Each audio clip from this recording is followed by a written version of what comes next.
Good morning, and welcome to the Restaurant Brands International fourth quarter 2023 earnings conference call. All participants will be in listen-only mode. Should you need assistance, please signal a conference specialist by pressing the star key followed by 0. After today's presentation, there will be an opportunity to ask questions. To ask a question, you may press star, then 1 on your telephone keypad. You'll hear a tone to confirm that you are in the queue. To exit the question queue, you may press star, then 2. All callers will be limited to one question. Please note this event is being recorded. I would now like to turn the conference over to Kendall Peck, RBI's Head of Investor Relations. Please go ahead. Thank you, operator. Good morning, everyone, and welcome to Restaurant Brands International's earnings call for the fourth quarter and year ended December 31st, 2023. As a reminder, a live broadcast of this call may be accessed on the Investor Relations webpage at rbi.com/investors, and a recording will be available for replay. Joining me on the call today are Restaurant Brands International's Executive Chairman, Patrick Doyle, CEO, Josh Kobza, and CFO, Matt Dunnigan. Today's earnings call contains forward-looking statements, which are subject to various risks set forth in the press release issued this morning and in our SEC filings. In addition, this earnings call includes non-GAAP financial measures. Reconciliations of non-GAAP financial measures are included in the press release available on our website. During portions of the call today, we will be referencing franchisee profitability measures that are based on unaudited, self-reported franchisee results. In addition, the consolidated growth metrics discussed during the prepared remarks, including consolidated system-wide sales growth, comparable sales, net restaurant growth, and organic adjusted operating income growth, exclude results from our franchised restaurants in Russia, as we did not generate any new profits from restaurants in Russia in 2022 or 2023.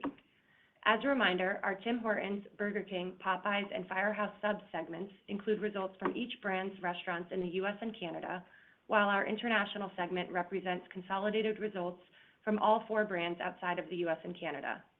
Finally, this morning, we published updated trending schedules and provided restaurant counts by brand and market.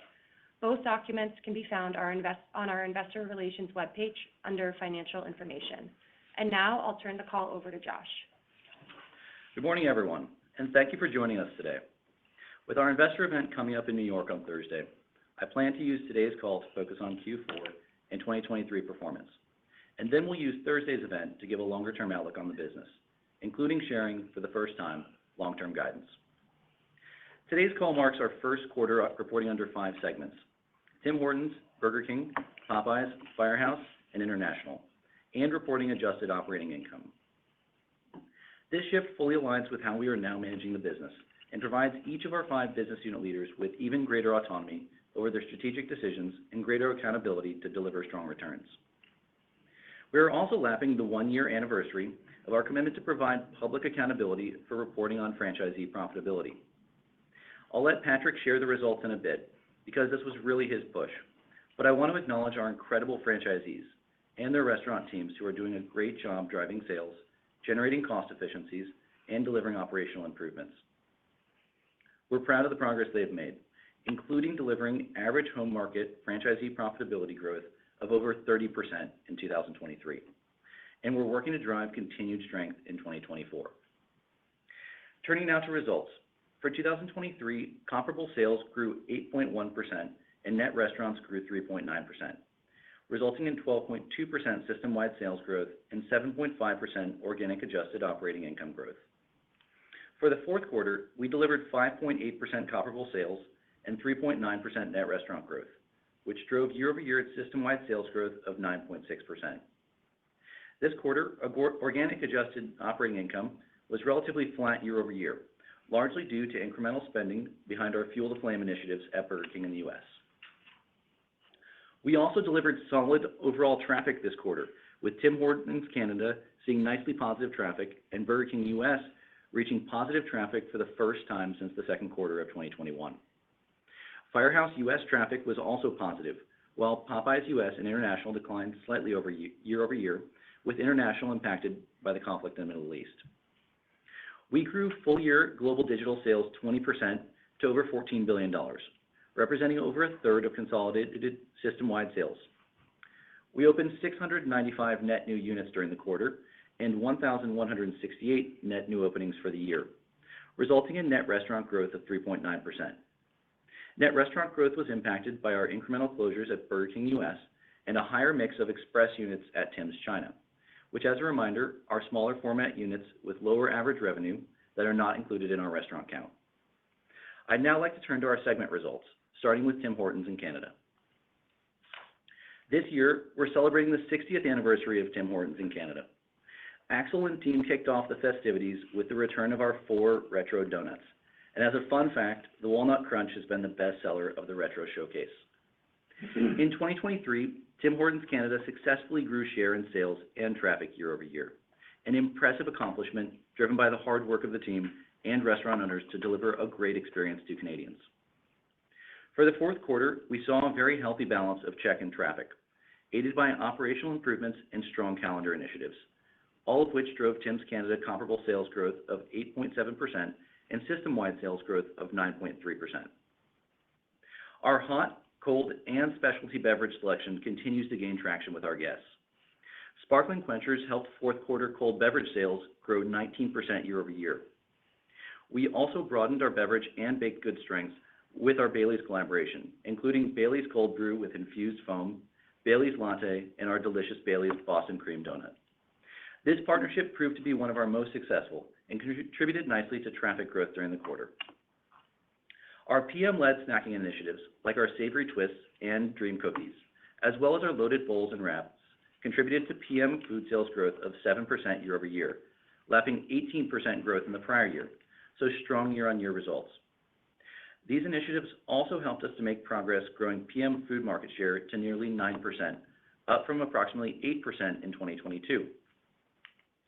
We're also maintaining excellent operations by working closely with restaurant owners to deliver an amazing and consistent guest experience. The team has been delivering targeted restaurant trainings that address new product builds, equipment optimization, and the adoption of a single QR code for guests to scan their loyalty and pay for their order at the same time. This helped to drive 9% year-over-year improvements in drive-through speed of service, an important contributor to traffic growth this quarter. Our digital community of over 5 million monthly active users continues to drive over 30% of sales in Canada. In 2023, 45% of our Tim's Rewards loyalty guests visit us in the morning and returned in the afternoon on the same day. And we see an opportunity to grow this number even further through the continuation of targeted personalized offers. In addition to our strong and loyal digital community, we also have an amazing restaurant owner community that is dedicated to giving back. Since 1996, Tim Hortons has held an annual Smile Cookie campaign that raised nearly $20 million in the summer. And in November, we launched our first ever Holiday Smile Cookie campaign that raised another 10 million Canadian dollars for 600 local charities. This included our very own Tim Hortons Foundation camps. This is a really impressive community achievement for our restaurant owners and from their guests. Shifting now to our international segment, which ended the year with over 14,700 restaurants, over $17 billion in system-wide sales, and grew system-wide sales 17.6% for the full year. You've heard us say that the international business is an important growth engine for our brands, and that is one of the reasons why we are so excited to now have international as its own segment. Each brand is well-positioned for growth in some of the most attractive global quick-service restaurant categories, all aided by the resources and development expertise we've developed over the years through our scaled global Burger King business. For the fourth quarter, our international segment grew comparable sales by 4.6% and net restaurants 8.9%, driving system-wide sales growth of 12.8%. Although comparable sales were still quite solid, they were impacted by softening performance in China and select markets in Western Europe, continued price moderation, and the effect of the conflict in the Middle East on upwards of a dozen countries. We estimate the conflict resulted in a 1.5-point headwind to comparable sales and a 3-point impact to traffic this quarter. We're not going to speculate on how long this headwind may last. In the impacted countries, our entire focus is on the safety of our team members and our partners. Despite these pressures, a combination of thoughtful calendar initiatives and high-quality core offerings across over 120 markets we operate in around the world has allowed us to still deliver solid performance in the segment, including growing share in Burger King France, where guests consider us the preferred option when it comes to value for money and great tasting food credentials. In 2023, we grew in over 75 markets outside of the U.S. and Canada and signed 15 development and master franchise agreements for 15 new markets, including Tim Hortons Singapore and South Korea, Firehouse in Mexico and the UAE, and Popeyes and Burger King in Bosnia, which all serve as long-term opportunities for our brands. Our largest contributors to net restaurant growth this year included Burger King China, which delivered 176 net restaurants, followed by Burger King India, France, and Spain, which collectively contributed 135 units during the year. During the fourth quarter, Tim Hortons had new openings in South Korea and Singapore. Meanwhile, Popeyes surpassed the 100-unit mark in Spain, just 5 years after opening its first restaurant in November of 2019. We also continued Popeyes' expansion in Eastern Europe by opening in the Czech Republic, and recently announced we are bringing our awesome Louisiana chicken to Italy. At Firehouse, we just opened our first location in Mexico and are excited to start bringing our newest brand to more markets around the world. At Tim Hortons and Popeyes, our partners are building brand awareness in new markets and ramping up the pace of development. These two brands contributed to over 45% of net restaurant growth in 2023, an impressive step up from the 10% mix in 2019. Their development strength helped drive strong double-digit system-wide sales growth in the quarter, including over 20% at Tim Hortons International and 55% at Popeyes International. I'll now turn to our modern image and digital strengths, both of which significantly enhance the experience we offer our guests. Given that nearly 90% of Tim Hortons and over 50% of Popeyes stores were opened in the past 5 years, we have a very high proportion of modern image restaurants overseas, at over 75%, including Burger King. International digital sales grew 20% year over year to represent over 50% of international system-wide sales in 2023. The ongoing addition of kiosks in many markets around the world is helping to contribute to this growth in digital sales and, importantly, improves the overall guest and team member experience, while also being more profitable for our franchisees. Before I shift to Burger King US, I'd like to discuss our 2024 net restaurant growth expectations. Last year, we shared our expectations for 5% plus net restaurant growth in 2024. A key factor to delivering this level of growth was our expectation that our development in China would accelerate in 2024 off of 2023 levels. We now believe that outlook is less certain and have updated our outlook to reflect a lower level of net unit additions in China this year. As a result, we now expect consolidated global net restaurant growth in the mid-4% range for 2024, with growth expected to ramp up over the course of the year and improve into 2025. We have a strong belief in China as an attractive growth market for our brands. Given the incredible geographic scope and population of the market, success there requires a serious long-term capital commitment from our partners, a long-term time horizon, and a commitment to grow the brand in the face of tough competition. In the U.S., we've demonstrated our willingness to do what it takes to succeed, particularly as it relates to our Burger King business in the past 18 months. And in the U.S., we entirely control menu innovation and advertising spending, and have demonstrated our willingness to invest significantly behind each of our businesses. In China, we rely on our master franchisees for that level of commitment. Burger King China is a good business with nearly 1,600 units, and it's a profitable business. But ultimately, we're going to need to grow further to compete effectively with the largest players in this market.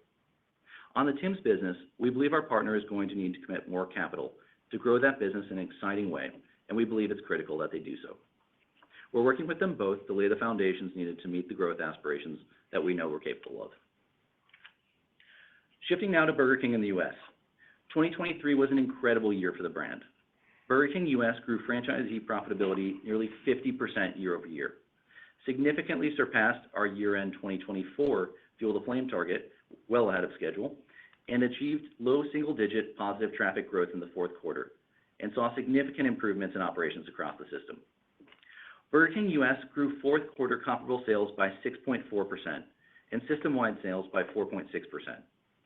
Our total net restaurants declined 3.7% year over year, driven by elevated gross closures this year as part of our planned efforts to strengthen the system for the long term and address the underlying issues of franchisees who overextended themselves in the last few years. We believe most of these closures are behind us and expect a more normalized level of closure activity in 2024. Results in the quarter were driven by guest experience enhancements and strong calendar initiatives like our Royal Crispy Wraps and Halvesies Combo that highlighted our Have It Your Way brand positioning that differentiates us in the category. Guest satisfaction will always be a top priority for the system. The dedication of our franchisees to operations is why we were able to increase the product satisfaction of our core products, attract more new and lapsed guests, and deliver low single-digit positive traffic during the quarter. We have also seen success in our purposeful marketing of the Whopper, including the Whopper jingle and Ways to Whopper campaign. We've taken this one step further with our $1 Million Whopper campaign that launched last week. It's designed to let guests help decide the next Whopper through a unique experience that leverages advanced AI technology, brings guests to our Royal Perks app, and lets them win some cool prizes along the way. We've already seen guests create about 1.5 million new Whoppers.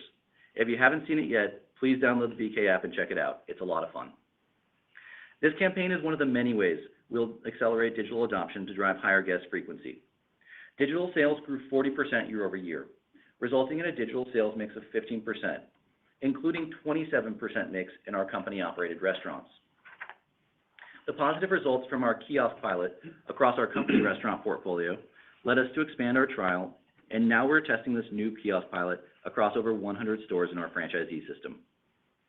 During Q4, we spent $40 million of our $150 million Fuel the Flame advertising and digital investments. This included $37 million deployed towards our marketing efforts, in line with the guidance we shared in Q3, leaving us with $58 million to spend on marketing in 2024.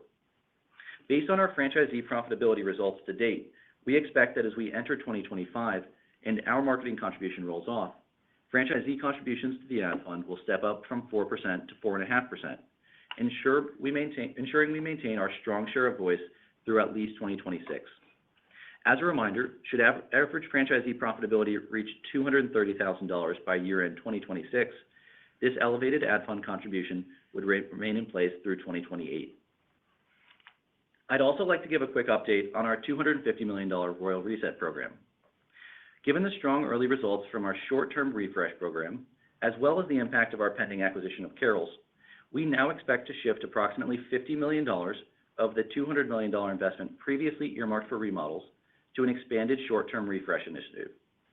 As a result, we expect to spend approximately $100 million in total on our refresh program and roughly $150 million on our remodel program. We have seen an overwhelmingly positive response to our refresh program from franchisees who are seeing the results show up in their sales and operating metrics. The incremental refresh dollars will be dedicated to participating A and B operators and support assets that improve the drive-through and digital experience. As a result of the incremental refresh investment, we now expect to positively influence more than 6,000 restaurants. Early results of the remodel program also continue to exceed program benchmarks, with average sales uplifts of approximately 20% net of control for the roughly 50 remodels that have been open for at least 6 months. While we're really encouraged by these results, I'd note we'd expect the uplift to migrate lower as the number of remodels grows and overall scope shifts. That said, they are clearly outperforming what we and our franchisees underwrote our investments for, and we're excited to continue the program in the year ahead. In 2023, we completed 264 remodels, one-third of which were normal course and outside of the Royal Reset program, and we exited the year with 46% modern image. This year, we expect to ramp up our remodel program and plan to complete nearly 400 remodels, with over 80% committed to full remodels or scrapes and rebuilds. And of course, we're aiming to have our sizzle format in as many of these restaurants as possible. A couple of weeks ago, I was in Philadelphia and North Carolina visiting 2 of our first 10 modern image sizzle restaurants with Tom and team, and I can tell you I am very excited about this new restaurant format. Sizzle is not only beautiful, it also really puts both the team member and guest experiences at the heart of the restaurant's design. It is awesome to see the diligent execution of our team and franchisees over the past year translate into positive results. We have more conviction than ever in our plan to reclaim the flame, which is why we are so confident in our pending acquisition of the Carrols Restaurant Group. This acquisition offers a compelling strategic opportunity to accelerate our modern image efforts, with a clear path to 75% modern image by 2028, to be funded entirely by Carrols' operating cash flows, even after our interest payments. That 75% expectation is up from 65% that we would have achieved just based on our existing Reclaim the Flame remodel funding program. Importantly, the acquisition also enables us to refranchise restaurants into the hands of local, strong owner-operators, many of whom we plan to develop within the existing Carrols operator network. We see firsthand the benefits of being a smaller operator. The numbers speak for themselves. Operators with less than 50 restaurants have 51% modern image and delivered average franchisee profitability of $15,000 per store above that of franchisees in the 50-plus restaurant group in 2023. Not surprisingly, they're also generally better capitalized. I cannot stress enough that while accelerating our modern image efforts is a key benefit of bringing Carrols together with Burger King, I think what makes me, Patrick, and Tom just as excited is our ability to further accelerate change in the franchisee community and give even more great operators the opportunity to become great franchisees. I'll save the rest of my comments on Burger King US until later this week at our New York investor event. Turning now to Popeyes. Sammy and team are 1 year into their Easy to Love plan. Popeyes US grew comparable sales by 5.8% and net restaurants by 4.5%, resulting in another quarter of double-digit system-wide sales growth of 11.2% and a record digital sales mix of 25%, up from under 20% in 2022. Our November expansion of wings into a 5-flavor platform has quickly established us as the number 3 wings player in quick service restaurants in the country and helped drive traffic across digital channels like delivery and mobile order and pay. We're pleased to see this positive impact, but know there is more incrementality to unlock in 2024 and beyond, starting with driving mass awareness. 2 days ago, Popeyes ran its first ever Super Bowl commercial, featuring well-known comedian Ken Jeong in a funny and impactful ad that made sure everyone watching the game would know Popeyes now has the best wings in America. We have also seen extensive media coverage about the ad, so great execution by the team to bring mass awareness to this important growth platform. We are also in the early stages of implementing our easy-to-run kitchens at Popeyes that will transform the guest and team member experience.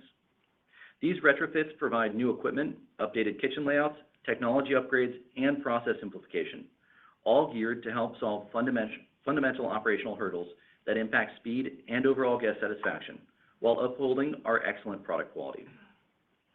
We are now transitioning from initial pilots to more scaled test clusters. I'll be visiting one of these test clusters in LA later this month, and I'm looking forward to seeing the progress the team is making firsthand.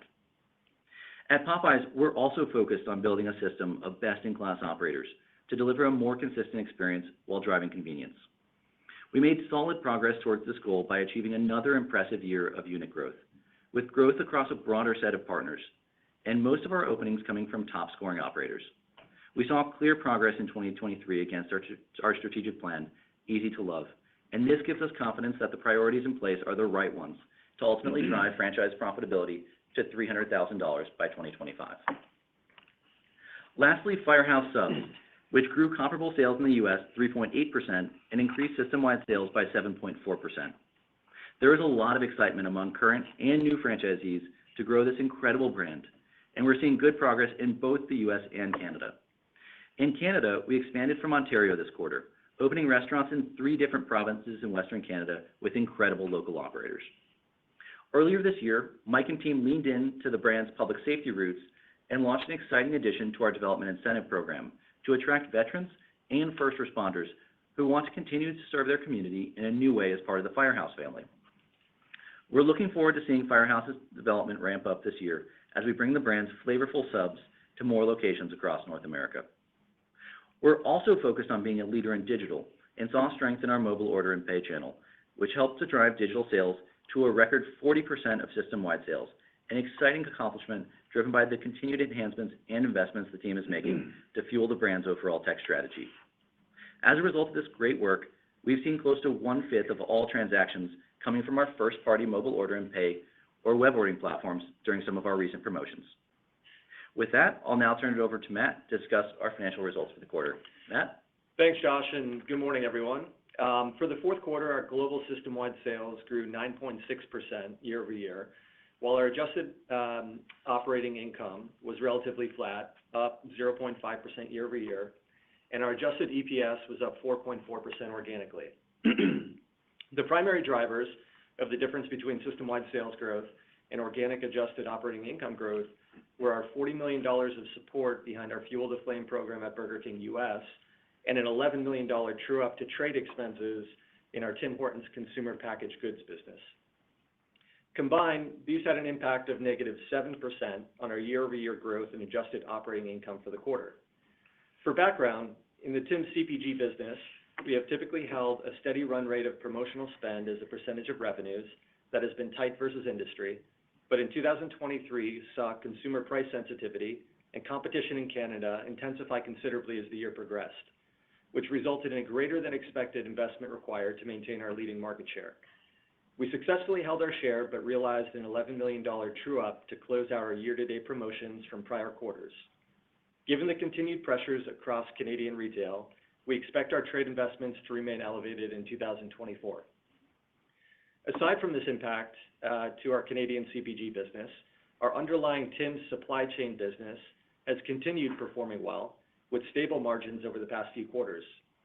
For the fourth quarter and full year 2023, this business grew positive mid-single digits year-over-year, in line with the healthy traffic and volume growth that we've been driving across Canada.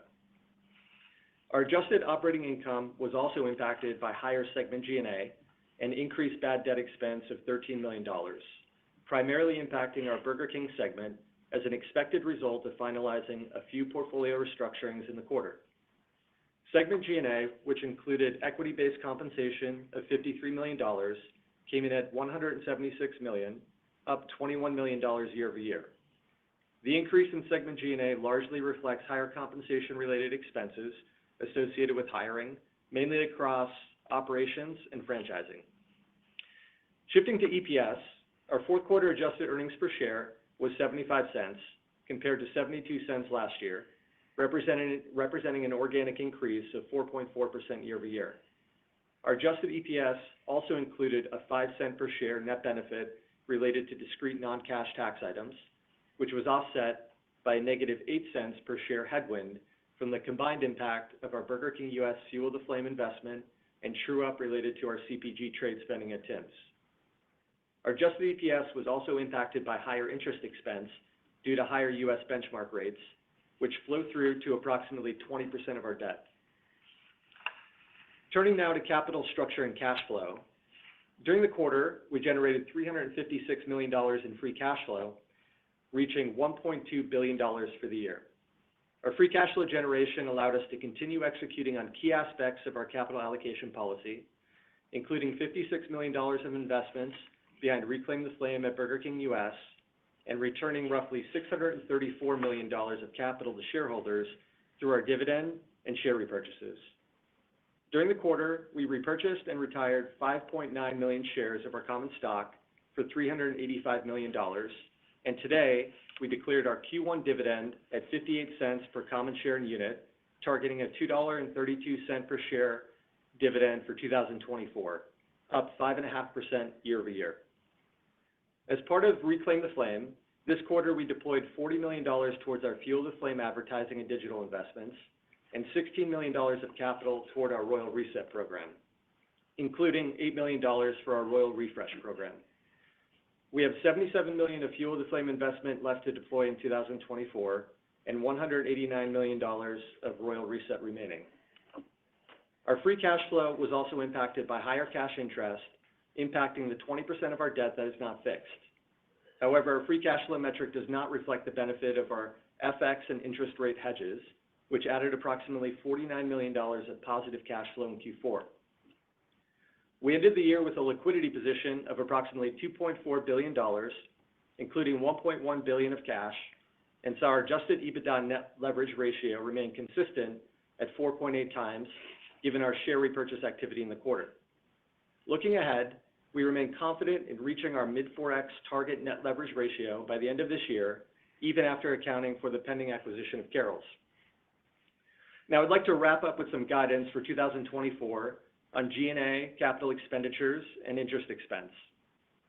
Excluding the pending acquisition of Carrols, we currently expect segment G&A between $680 million and $700 million, including equity-based compensation between $190 and $200 million. Following the ramp-up of our G&A investments over the past few years, we exited 2023 in a solid place and expect our level of segment G&A on an absolute dollar basis to be more consistent from quarter to quarter in 2024 as compared to 2023. We currently expect total aggregate 2024 capital expenditures, tenant inducements, and remodel incentives, which as a reminder flow through working capital, to be roughly $300 million, primarily driven by continued Burger King U.S. image investments, like our expanded Royal Refresh program and remodel investments, increased remodels at Tim's in Canada, technology investments across segments, and other brand-led growth initiatives like our Firehouse Development Incentive Program. Finally, based on the current interest rate environment, we expect 2024 net interest expense, excluding the acquisition of Carrols, in the $555 to $565 million range, based on an average SOFR rate of 4.6%, flowing through to approximately 20% of our debt. With that, I'll now hand it over to Patrick for some additional thoughts on the business. Thank you, Matt, and good morning, everyone. Before I talk about the really exceptional improvement in franchisee profitability year over year, I'd like to give you my perspective on the expectations Josh shared for 2024 net restaurant growth. Excuse me. Last year, we shared our plans to reach 5% plus net restaurant growth in 2024. There are a number of opportunities to generate that growth. Burger King U.S. returning to normalized closures, Firehouse Subs ramping up development, continued acceleration in growth of all brands in our international markets, and acceleration in China, specifically with Burger King recapturing pre-pandemic levels of growth. Our Burger King U.S., Firehouse, and broader international assumptions are still very solid. Tom and team made great progress last year, taking the necessary steps to close underperforming restaurants to improve the long-term health of the system. As a result, we should see a roughly 50 basis point year-over-year improvement from lower gross closures at BK US in 2024. At Firehouse, Mike and team have already turned on the development engine in Canada and are setting up the U.S. for growth through new incentive programs that really lean into Firehouse's strong community ties. Meanwhile, David and team signed development agreements in 4 markets and are actively working to continue building the brand's overseas pipeline. But we're being practical about the pace of growth we're forecasting in China, as Josh noted. Given each of these dynamics, we believe it's important to be upfront about near-term implications. So I think Josh's perspective of potentially slower development in China for the balance of this year is accurate. Depending on pace of capital improvements in the system, there may be upside to our mid-4% net restaurant growth range for 2024. I'll wrap up today on franchisee profitability, where our teams and franchisees have really delivered terrific results. Last year, we told you that our long-term growth as a company is entirely dependent on the growth and profitability of our franchisees. We reminded you that while our franchisees are responsible for being great operators and stewards of our brands, as their franchisor, we are responsible for giving our franchisees the opportunity to generate compelling financial returns. If we can deliver great returns for our franchisees, the entire flywheel of future reinvestments moves much more smoothly. Franchisees are excited to invest in their restaurants. Great operators, not yet franchisees, are excited to work hard for the potential opportunity to become a franchisee one day and deliver over and above guest experiences.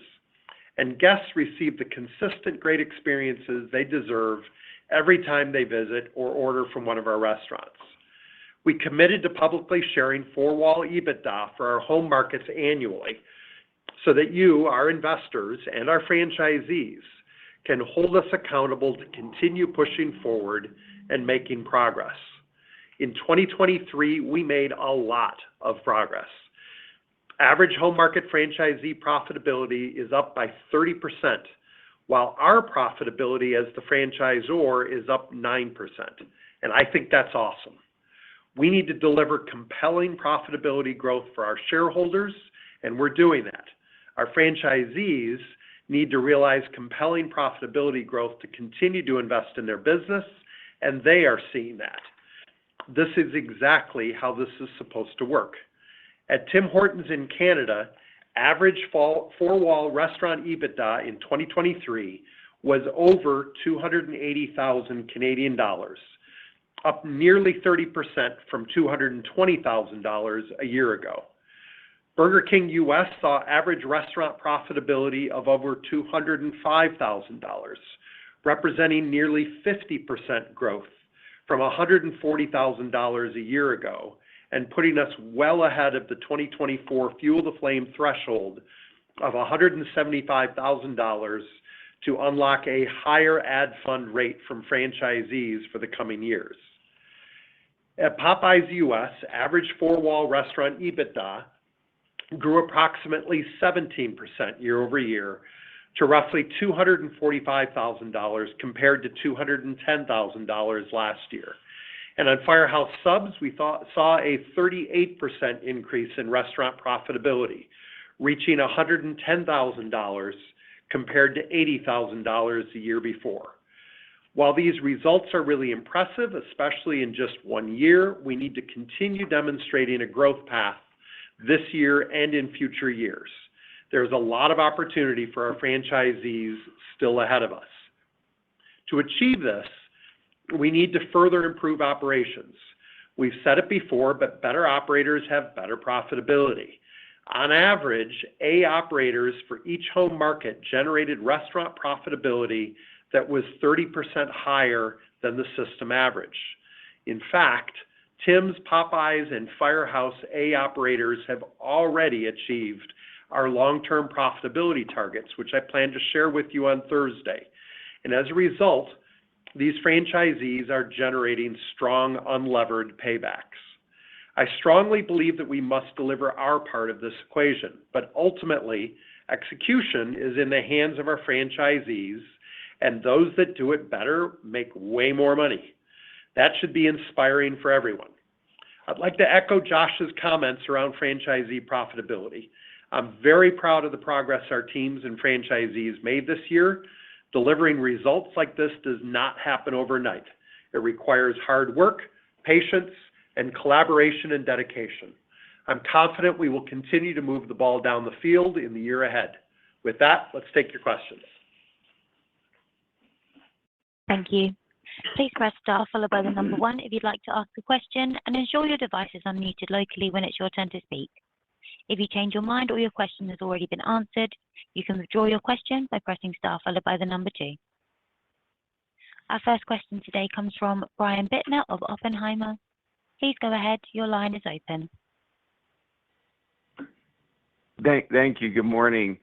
The updated franchisee profitability for your home markets was obviously very impressive, particularly with Burger King US up 46% versus last year, and it's already way ahead of your 24 targets by $30,000 per unit. So it seems the ad contribution step up is obviously inevitable, but maybe, Patrick, you could unpack how else these better metrics can help fuel the Burger King momentum moving forward. Is it just momentum drives momentum, or are these metrics going to help you unlock more remodels or anything else to point out? And secondly, it does seem like between 4Q and 1Q of this year, you've acquired 127 Burger King US restaurants, which is surprising. It's happening at a time that franchisee profitability is exploding. So can you just help us understand the reasoning or perhaps the strategy behind these acquisitions going into the Carrols acquisition? Thanks. Yeah, Brian. So, Brian, there are really a couple of things on that. First of all, clearly, the momentum drives momentum. The flywheel is working.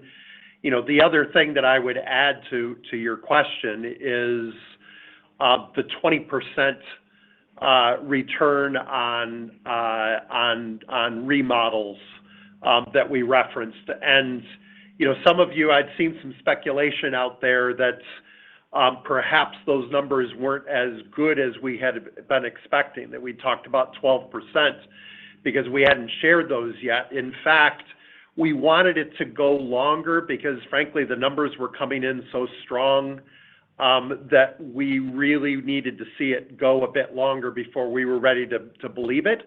We believe that will work its way back down a bit over time as we get more numbers in. But there is a lot of momentum in that business right now. And, look, ultimately, as franchisees get more confident about this business, as they get more confident about the return that they're going to get from remodeling restaurants, from building new restaurants, all of that generates system sales growth, which generates more advertising dollars, even off of a comparable percentage of sales. So, I mean, the momentum does build on itself. Our job is to keep that going. And, I guess what I would say is 205 plus is great progress, but we're not there yet, right? I mean, it's got to be higher than that. And, we're looking at plans for how do we continue to increase that. Obviously, we're excited about the momentum of the business, but we're not satisfied with the level that we're at yet. And I guess the last thing, or the last question that you asked was about corporate restaurants and the addition of restaurants at the end of the quarter. That's simply from some of the workouts that you read about last year. We provided a home for some of those restaurants as we worked through those 3 bankruptcies last year. Most of them already from those were sold to smaller, great franchisees. We were excited to have join our system. Some of the restaurants that you saw on our books at the end of the year will still be sold off soon, and we expect that number is going to work back down over time. But we're fine holding those until we find a great long-term operator for those franchisees. We're going to work through those expeditiously. We don't expect to hold those particularly for the long term. There are a few in South Florida that we may, but ultimately that's kind of a transitory thing. Yeah, Brian, if I can just add on the first part, on your question of kind of how does this flow back into the system, I think there are some really kind of practical day-to-day things that are happening that are fueling our growth. And I think as we're seeing sales and profitability improve, that also allows our operators to increase the staffing levels in the restaurant. So we've got better staffing. It means our speed is getting faster. We're also being able to expand operating hours. Again, that helps a lot. And the improvements in the franchise profitability are also allowing our operators to reinvest in some of these initiatives, like the short-term rural refresh, where we're getting new technology into the restaurants, new equipment. I'll tell you, I see it when I'm out in the restaurants with Tom. There's a lot of improved technology in the restaurants, and we have a lot of updated new pieces of equipment. And I think our guests are seeing that, and they're feeling that in improved product quality that we're getting out of the new equipment. So there's a lot of things that sort of drive the flywheel forward, and I think we're benefiting from a number of them right now. Thanks. Our next question today comes from Danilo Gargiulo of Bernstein. Your line is open. Good morning. Can you please elaborate maybe a little bit more on the strategic rationale for shifting the budget from remodeled to refresh? Maybe if you can also help us understand the uplift post-refresh that you're seeing today. Yeah, thanks, Danilo. So as I mentioned, we just saw a ton of excitement within the system. Our franchisees really liked that short-term royal reset, and we started to make those investments, and we started to see a big impact on those restaurants. So all of the restaurants that we were able to touch with upgrades, with new equipment, we started to see those outperform the rest of the system, and I think that generated a lot of discussion between Tom and team and the franchisees on how we could do even more of that. So we decided to shift a little bit more money to that just based on the returns that we were seeing. And on top of that, if you think about once we do the Carrols acquisition, Carrols would have been a meaningful part of that kind of the first couple of years of remodels, and now that's taken out of the program. So it frees up some capital for us to do other things, and so we're deploying it in some of the things that we can do to impact as many restaurants as possible, as quickly as possible, and keep the positive performance going.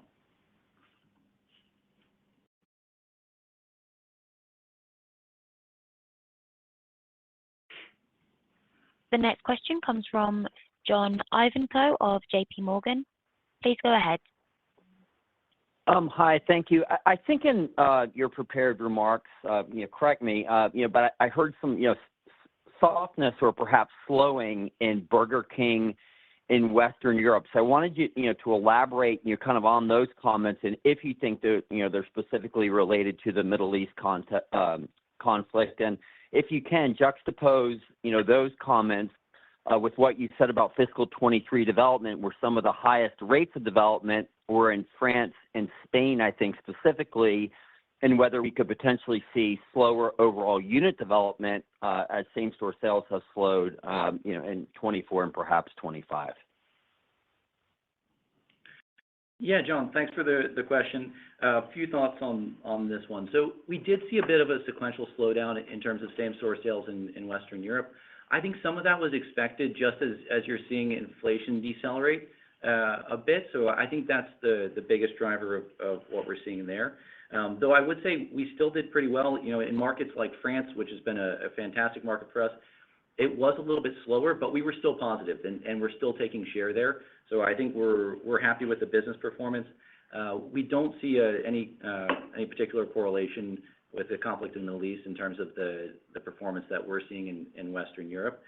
And I think on your last point, John, in terms of development, it is true that France and Spain are some of the bigger contributors to development, and we expect that to continue into 2024. We're not seeing any big impact on development expectations in Western Europe, so we expect continued positive progress there this year. Our next question comes from David Palmer of Evercore ISI. Please go ahead. Your line is open. Thanks. Good morning, and great job with the North America brands. But I wanted to ask you about Tim Hortons supply chain and the CPG coffee profit. Over the last couple of years, I think the profit for that has been, something like 3%. There's been some quarterly volatility, like you've talked about it. I'm wondering, what is the profit outlook for these businesses or that combined line item, sales net of cost of sales for 24, and what's the future outlook for this business in your view? Thanks. Hey, Dave, it's Matt here. Thanks for the question. So I think the way, just to point out for everyone, the CPG business and supply chain both roll up into our cost of sales lines, and so those are together. I think for 2023, for the full year, what you saw in terms of our margin there was around 18%. And if you adjust for the true-up that happened in Q4, the Q4 margin levels were kind of at a similar place. Looking forward, I think, given normal seasonality that we see in the beginning of the year, we would expect Q1 to come in at kind of a similar level of margin. But then I think for the full year in 2024, we see an opportunity to recover to more normalized levels that we saw in 2022. So I think overall, though, we feel good about the direction of the business and the core margin profile that we're seeing in the supply chain business. And it's tracking very nicely in terms of organic growth along with the Tim Hortons business across Canada and the traffic and volumes that we're driving there. The CPG business, as we called out, had very challenging conditions, through especially into the second half of the year. And so that's what drove the true-up of the promotional expense there. We're going to continue spending a bit more in that business, but we still have leading market share. We held our market share over the past couple of quarters, and we've also brought in a new team and experienced leadership. I think we have a good outlook on being able to deploy those promotional investments more effectively going forward and in more of an even cadence in 2024. Thanks for the question. Next in queue, we have Dennis Geiger of UBS. Your line is open. Great. Thanks, and good morning, guys. Encouraging progress for the BK and Tim's brands in their home markets. Wondering off the back of some of the comments on the CPG business with Tim's in Canada and the consumer there, if you could talk a little more about what you're seeing from your customers across the U.S. and Canada as it relates to those two brands beyond CPG, anything with the low-income consumer or other behavior changes to call out. And I guess more importantly, if you could highlight kind of how those two key brands in their home markets are positioned if we're in a more challenged spending environment, what that means for the brands, for market share, perhaps, anything on that front. Thank you. Hey, Dennis, good morning. So in terms of what we're seeing with the consumer, overall, we're not seeing big behavioral changes. I would point out a couple of things from Q4 that are most relevant in our mind.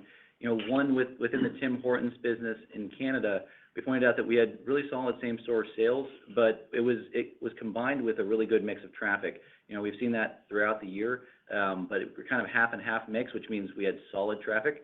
And I think that's the consumer in Canada reacting to some great new products and really great operations. So we haven't seen a big deviation from the Canadian consumer. And then similarly with Burger King in the U.S., our biggest business there, we noted that traffic was positive in Q4 for the first time in a while. So we've seen pretty good health within the consumer in the U.S. QSR space, and we're pretty happy with it. So no big behavioral shifts that I would point to. In terms of how our brands are positioned, I always go back to the fact that our brands are in a great place for any part of the cycle.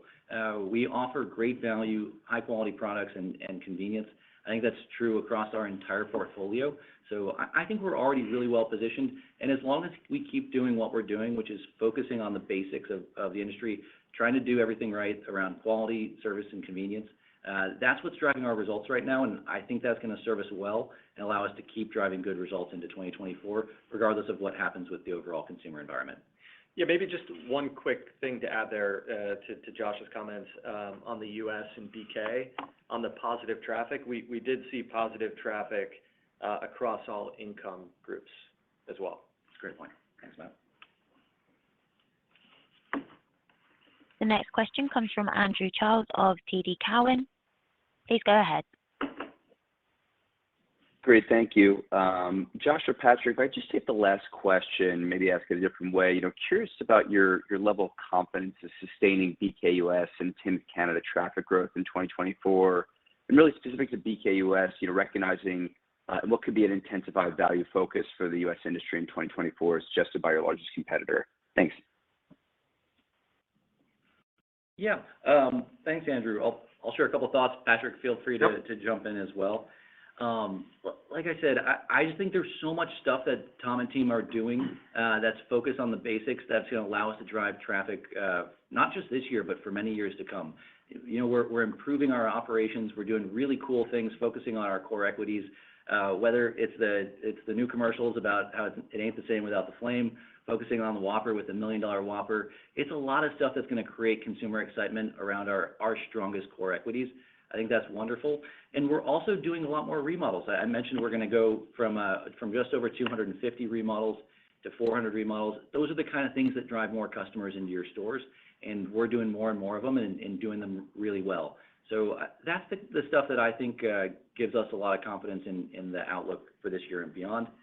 And at Tim's, I think we noted we're now, I think, in year 5 of Back to the Basics, and Axel and the team up there are doing a really nice job driving growth. They're doing it through all the ways we've been talking about with PM Food and cold beverage, and we have a pretty exciting pipeline of new innovations that are coming on those fronts in 2024 that I think are going to keep bringing our guests back even more often. Yeah, I guess the only thing I'd add is, first at Burger King, you're just seeing more and more things that we're getting done that are going to contribute to the growth. So, more remodels coming on, working through some of the tough situations with some franchisees, continued great advertising, and, most importantly, franchisees getting more and more aligned and excited about the progress that we're making in the brands. That increase in profitability is not only important in the absolute, but it's important in the belief of our franchisees in what they're going to be able to accomplish with the brand. So you can feel that momentum building around BK in the U.S. On the Tim's side, this is, as Josh said, the continuation of returns from the investments that they made a number of years ago as they got everything right in that business. I love that business. The team is leading it exceptionally well. The franchisees are doing well. Their profits being up the way they were was terrific year over year. Still more progress to be made there, but just very, very excited about the strength of that brand, and glad that I don't have to compete with them. They are really good. They are really, really good in Canada, doing a lot of things right.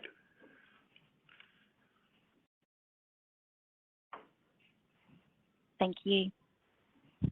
Our next question comes from Chris Carroll of RBC Capital Markets. Please go ahead. Thanks. Good morning. So on the development outlook update that you provided, you highlighted the slower than expected China growth this year. Patrick and Josh, I know you touched on this briefly in your prepared remarks, but can you maybe expand a bit more on what or which markets you're most confident will contribute to the acceleration and development this year, even if it is a little bit lower than you previously thought? Yeah, thanks, Chris. So a few different things that I think are going to be helpful this year. And Patrick, I think, mentioned a few of them earlier, but I'll give a quick recap as well. You know, in terms of the BKUS, that's definitely one of our focus areas. We had a bit more closures in 2023. Based on the incredible sales and improvements in profitability that Tom and the team have been driving, that gives us a lot of confidence that we're going to be able to improve the unit trajectory there in a meaningful way this year. So that feels like it's on track and moving in the right direction. The second big bucket is Firehouse. And there, you know, we've talked a lot about some of the new development programs we've put in place. We're getting a lot of uptake on those, and we're starting to see the pipelines fill up and a lot of the sites moving through those pipelines. So I'm pretty confident we're going to see a meaningful step up in the Firehouse development, both in the U.S. and Canada. We had some incredible openings out in Western Canada in Q4, and I think there's a lot of excitement for the brand across Canada. So those two things feel like they're moving in the right direction.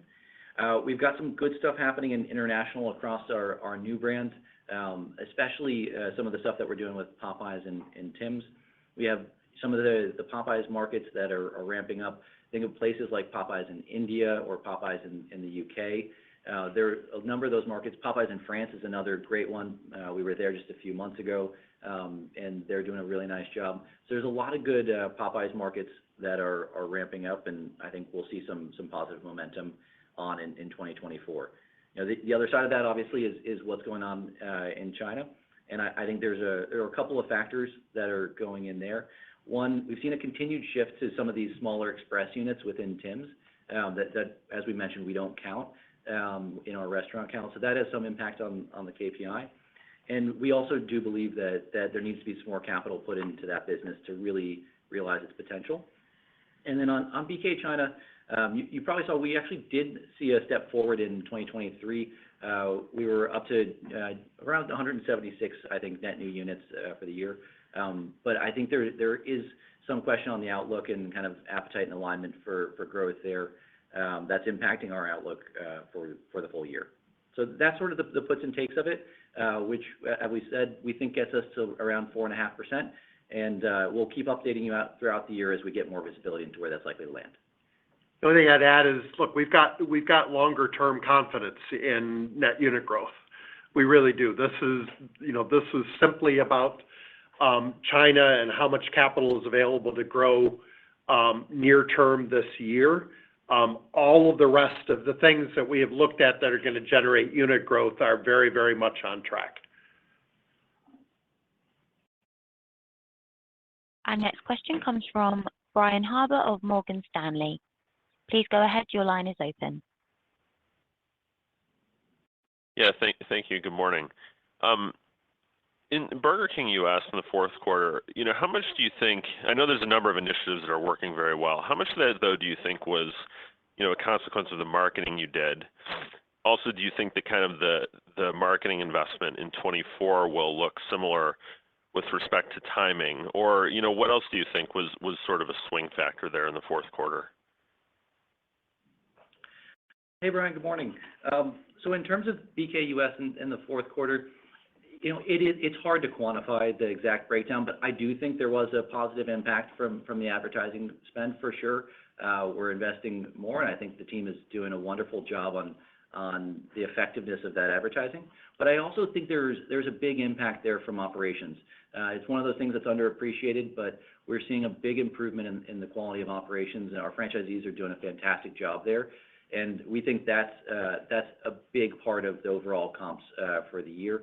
Potentially up to about half of the comps for the year we think could be due to operational improvements. So I'd say that's the other largest factor in our mind.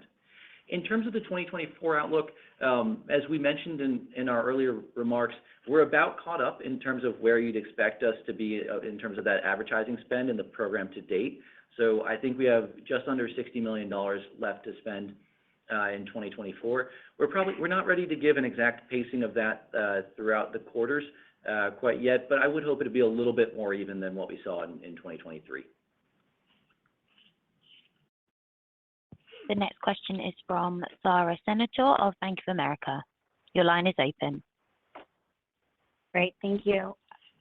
I just wanted to ask about just a point of clarification and then a quick question. I'll start with the question first. So you talked about positive traffic at Burger King, and I wanted to dig in there a little bit because you did close stores this year, and historically what we've seen is that store closures do tend to benefit the system in terms of positive comps. So I'm trying to understand, you know, as we think through kind of that balance of unit closures versus positive traffic in the remaining stores, if you saw any benefit from that, you know, sales transfer or closing, you know, lower performing stores. So that was one question. And then just quickly, the clarification was on China. You said you're working with your Tim's and Burger partners to encourage growth, but what does that mean exactly if you're not planning on committing capital as you are in the U.S.? Yeah, so Sarah, thanks for the questions. On the first one, in terms of traffic, you know, a couple of comments I would just make there. You know, if you look at the sequencing through the year, you know, we had been taking some closures throughout the year. And so while there may be some positive impact to that, we don't see it super clearly. And I think what's most striking, to me at least, is we saw that very consistent movement in a pretty pronounced way in terms of the trajectory of our traffic, right? We went from a pretty negative place up to low single digits negative, flat, and then quite improved, kind of positive low single digits in Q4. So I think that traffic improvement is really outpacing anything you'd expect to see related to the pace of closures there. And then on China, we kind of talked through some of the factors there. We're definitely working closely with our partners. We obviously have, as I mentioned, we have really big ambitions for what we think we should do in the market and what we think our brands can accomplish. There are a lot of different ways that we work with our partners on that related to operations and profitability and capital, and we're working through all those different options with them. We don't have anything more to share on it quite yet today, but we'll bring anything back as soon as we do. Next, we have Brian Mullan of Piper Sandler. Please go ahead.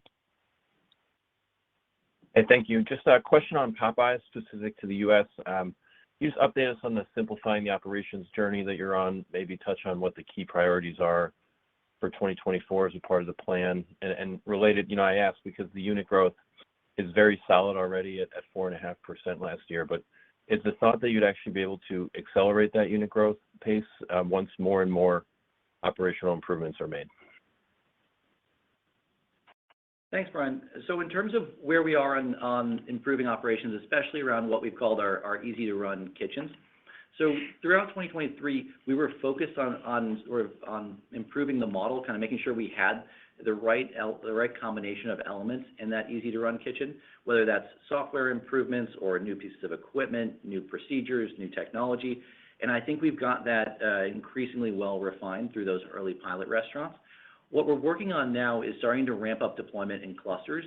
So one of the ones that I mentioned is out in California. That's been one of the first places that we've got a lot of interest from franchisees.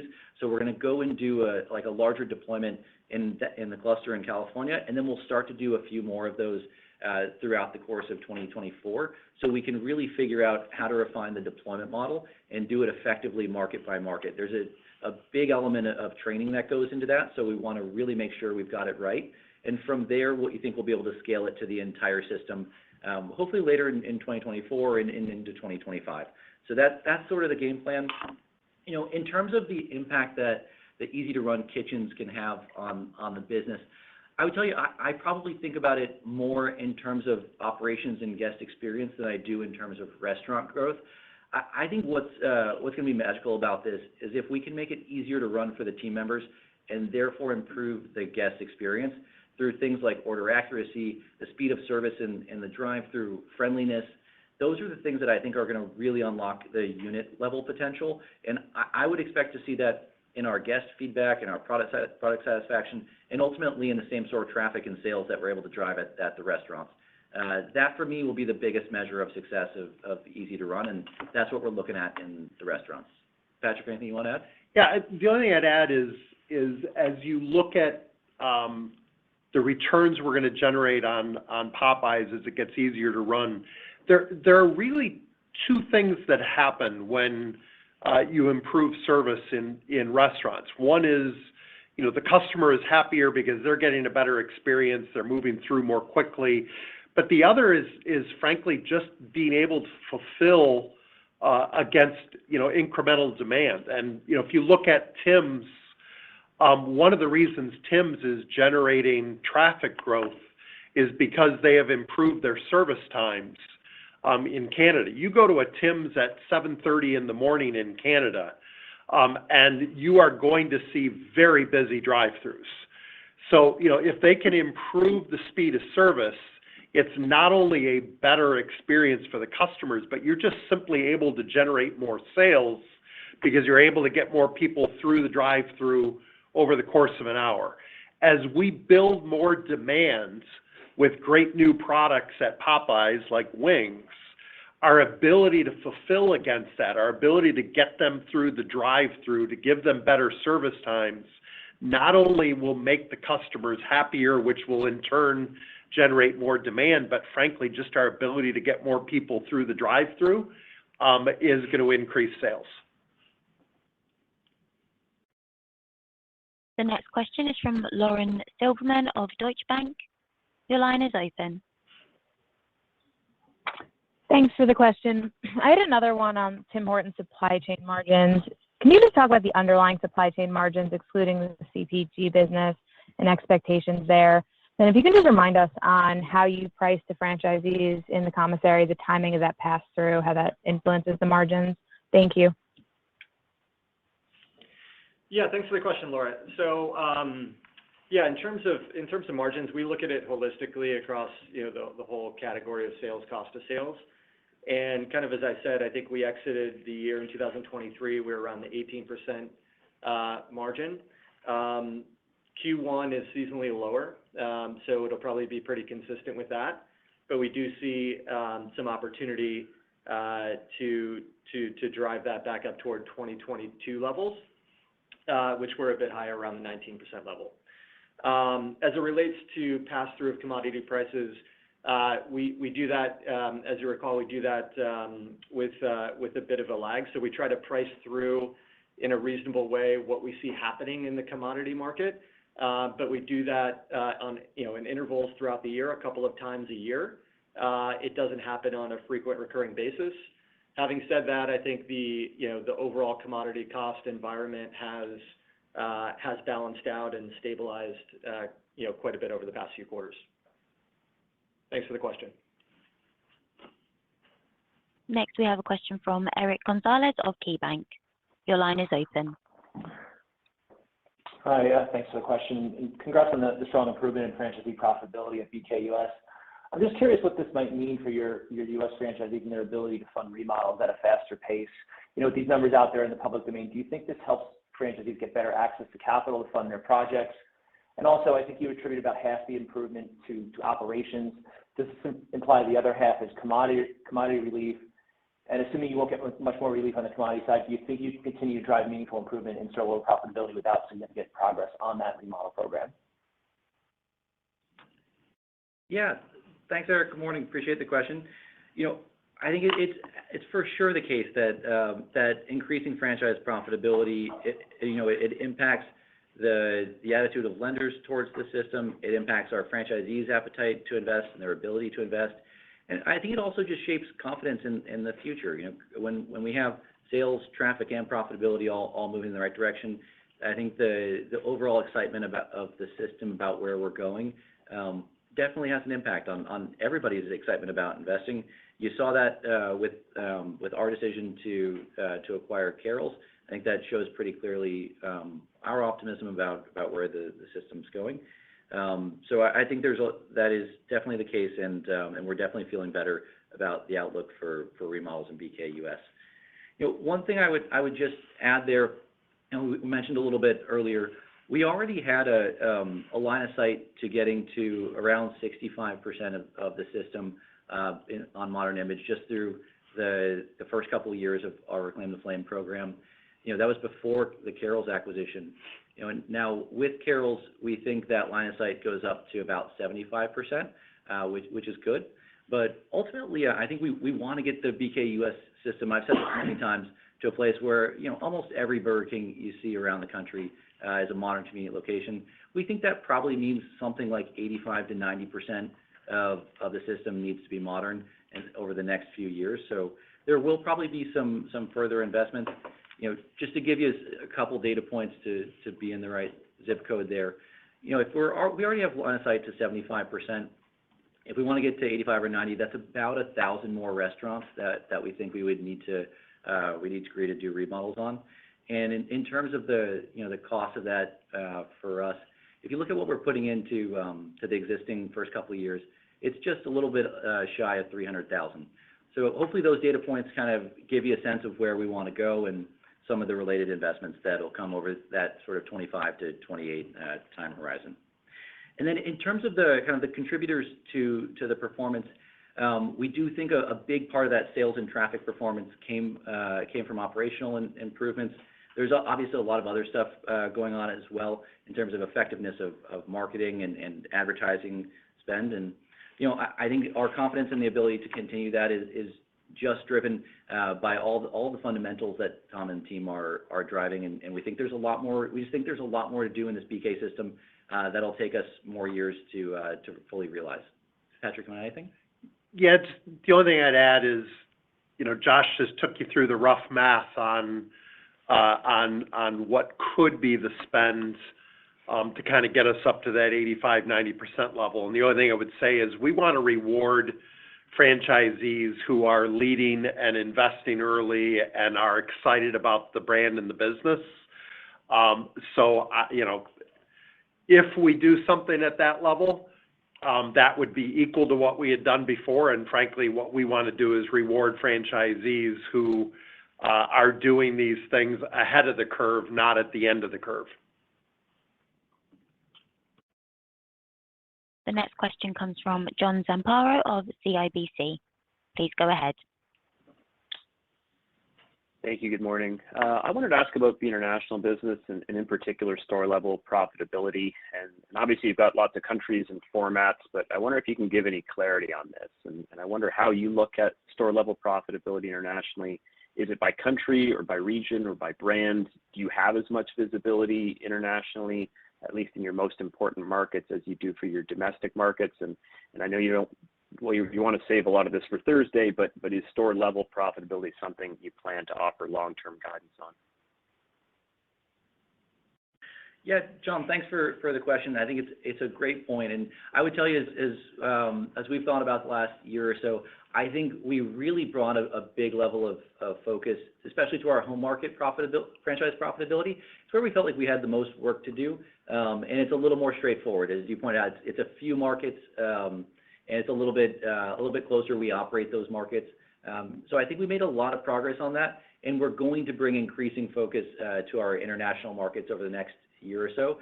We do tend to look at it by brand market combination. So we're looking at Burger King France or Popeyes in Spain. So that tends to be the lens. And as you can imagine, that's a lot of brand market combinations for us. So it's a little bit more complicated. we're looking there, when we look at each of those, we are looking at profitability per unit.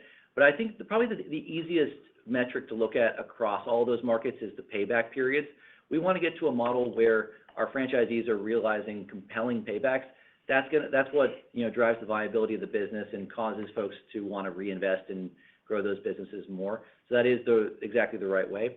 I think as we shift increasing focus to those international country paybacks, we'll bring more visibility over time, and we'll figure out the right ways to communicate those, that sort of balance, I think, simplicity with trying to be clear and transparent with everybody.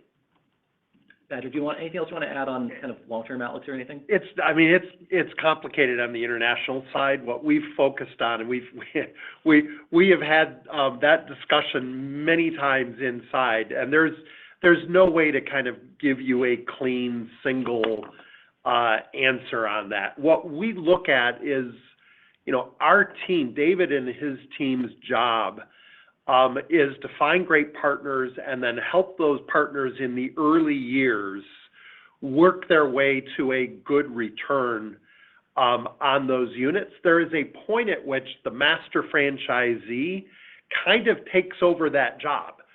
You're going to continue to help them over time, but if you've gotten them to a good cash-on-cash return, they understand the business well. In France, we've got great returns on our business. In Spain, we've got great returns on our businesses, and these are very experienced master franchisees. We can help them some, but frankly, it's probably more important for us to get, for instance, Popeye's launch in France right versus the contribution we're going to make to Burger King in France, where they've already got 500 units.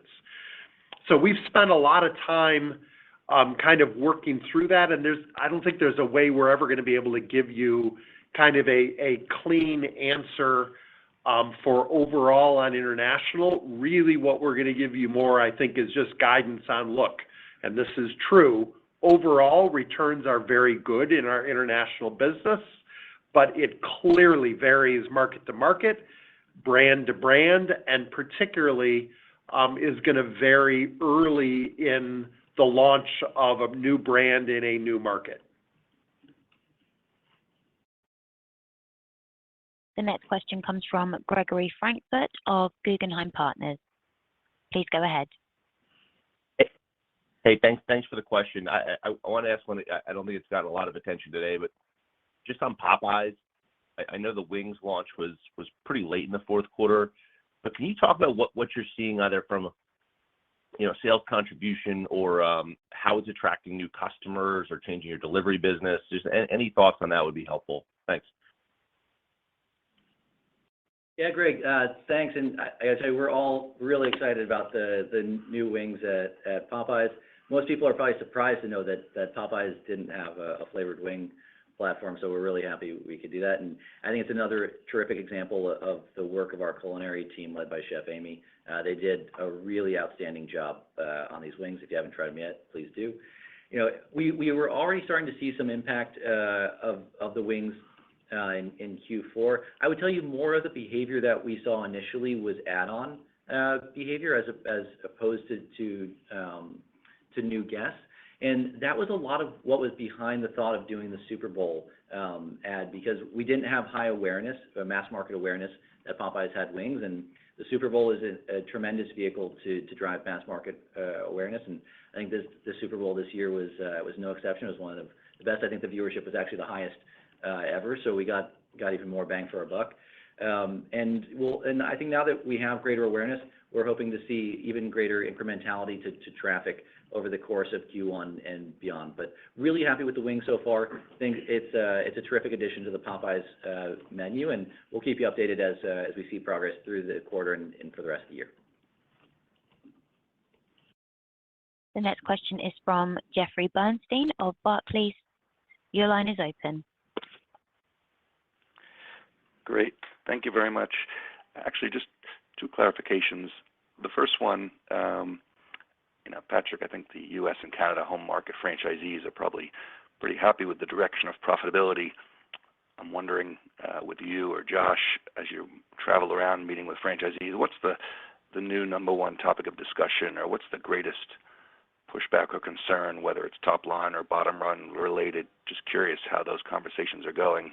And the second one was just the Reclaim the Flame commitment. Just wondering whether you think those levels were set at the right level now that you get a chance to look back over the past year. I think you talked about shifting dollars towards refresh, but I'm just wondering the potential to actually increase the dollars. I think, Josh, you just gave an example of the math around the $300 million needed to hit those 1,000 Burger King units. I'm just wondering who's expected or who's potentially considering footing that bill, whether that's a potential corporate consideration or whether that's more just encouraging franchisees to do so. Thank you. So I'll let Josh handle the second question. I'll take the first. We are more aligned with our franchisees than I think we have ever been. There is great excitement about the progress that we're making, clearly great excitement about the focus we're putting on their profitability and the progress we've made. And the number one concern that they have is whether or not there's any sense that this is a one and done, that we would get happy with the progress that we have made.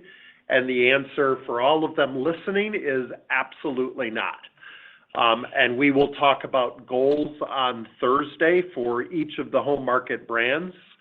But, we are not happy yet with where we are. We are very happy with the progress, but more to be done, and we are going to keep hammering away on it. Thanks, Patrick. And on the Reclaim the Flame original program, if we're happy with it, I would tell you I am really happy with it. I think it was very thoughtfully structured, and I think it was the right plan for that moment. Tom talks a lot about the importance of sequencing, and I think he got it exactly right here. We started with advertising, which we could move quickly, and now we've been deploying dollars into the short-term royal reset to a lot of those equipment and technology upgrades. And increasingly, we're shifting to these high return remodels, and I think it was the right sequencing and the right form of partnership. All of those things we're investing together alongside our franchisees, and we all achieve results and returns together. So I think it was right structure, right sequencing, and I'm very happy with it. In terms of future investments that I referenced a little bit. I've said over and over again, I think it is absolutely critical that we have to get the BK US system to where nearly every Burger King in America is modern and convenient. And we are totally open to investing alongside the franchisees further in that. We still have to work, we've got to work through that with our franchisees. Tom and team will be doing that over the coming months and talking to them about where the future takes us. And once we've got that all figured out, we'll definitely come back and share more detail on those plans. The next question comes from Andrew Strelzik of BMO Capital Markets. Please go ahead. Hey, good morning. Thanks for taking the question. I'm curious if you could share some color on the same-store sales gap that you're seeing across the BK US system between the better performing and lower performing units, or however you think about bucketing that. Are you seeing that gap narrow? And in particular, curious what you're seeing on the lower end of the system as you gain momentum across the initiatives you've put in place as well as the closures. Yeah, Andrew, we do see a gap, frankly, in all metrics between our higher rated and lower rated franchisees on the sort of ABDF scale. So everything, whether it's same store sales, same store traffic, restaurant profitability, that's been pretty constant over time. We haven't seen a big shift in those gaps amongst the cohorts, and I think it's just reinforced for everybody in the system, both for us and for the franchisees, and the value of good operations. I think that to Patrick's point earlier, when you see it on a page, it becomes really compelling to realize that being an A operator means a whole different level of profitability than it is to be a lower rated franchisee. So I'd say it all just reinforces where we're going in terms of our focus on operations, and we're pleased with that. One other thing I would point out is we've seen our franchisees moving up sort of some of those rating scales. It feels like the message is working. People get it, and I'm very thankful that our franchisees are investing to improve their operations. I think they have a huge hand in the results that we've seen over the course of the past year. The next question comes from Jon Tower of Citi. Your line is open. Great. Thanks for hanging in and taking the questions. Just two unrelated quick ones, hopefully.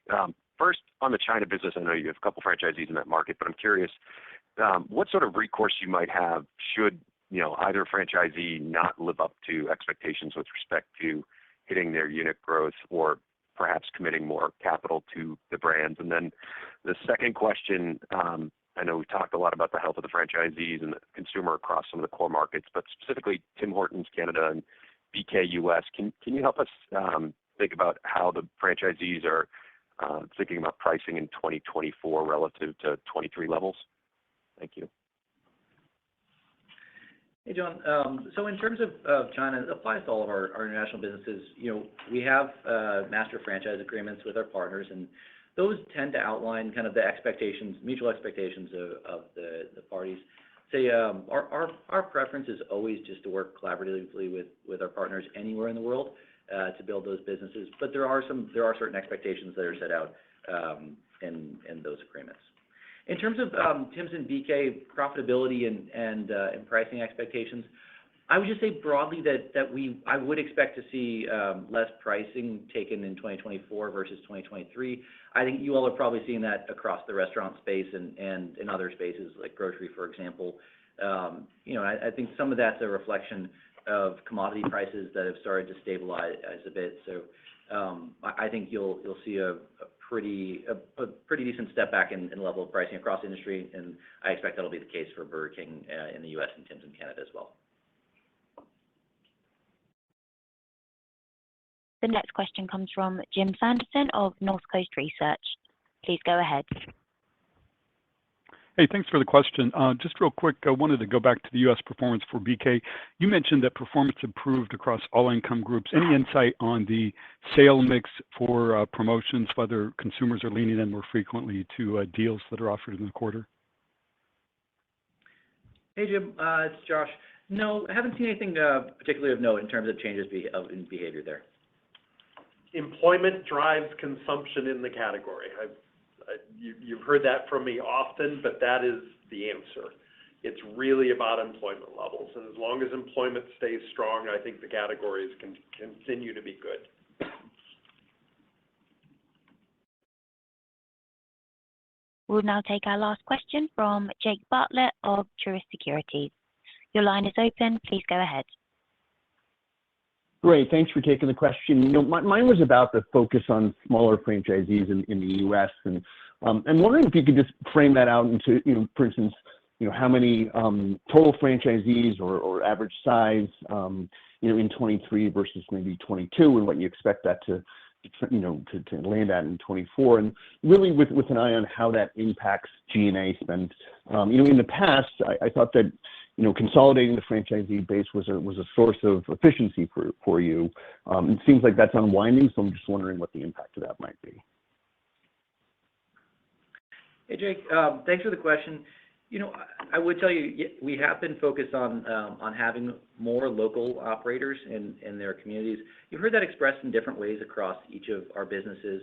If you look at Tim's in Canada or Firehouse in the U.S., we already have that. We have, operators that have 1, 2, 3, 4 stores.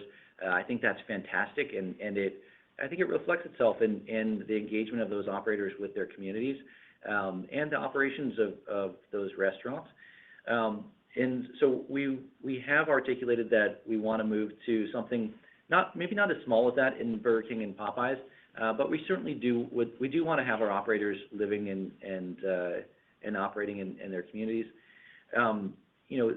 I would say it's just so clear to us that has a big impact on the quality of the operations that we get, and that can manifest itself in a lot of different ways. We have 50 or 100 store operators that live in their markets that do an incredible job. They're operators all day long, and that's great. We're super happy about that, and we'll support those operators. But we've also had some of the situations that you've seen, particularly in Burger King in the U.S., where you have larger operators who have a couple hundred stores. They're spread out across some pretty geographically divergent areas, and that's one of the common denominators that we've seen in some of these portfolios that have gotten in trouble. So we'll probably try to steer away from some of those situations as we move forward. And where some of the portfolios change hands, we'll seek to move to some of these smaller portfolios with local operators in those communities. You've seen us do that in a few of these BKUS workout situations over the past year. And I think you'll see us keep kind of nudging the systems in that direction over time. So that's what I would expect. It really doesn't have anything to do with views on G&A spend. It's really about the quality of service that we're able to provide and the success of our business in these local markets. I think that's going to dwarf any differences in G&A structures, which I don't really expect to see much of. So I would just tell you it's entirely focused on driving better operations in our restaurants, and that's why we're focused on it. Thank you. This concludes the Q&A session, so I'll hand back to Josh Kobza, Chief Executive Officer, for any closing comments. Well, thank you so much, everybody, for taking the time to join us today and for the great questions, as always. We're very thankful to our teams, our franchisees, our restaurant teams, for all the great work that they did to produce the results that we were able to share today. We look forward to seeing a number of you on Thursday in New York and sharing some more outlook on the future there. Have a great day, and thanks for joining the call. This concludes today's call. Thank you for joining. You may now disconnect your line.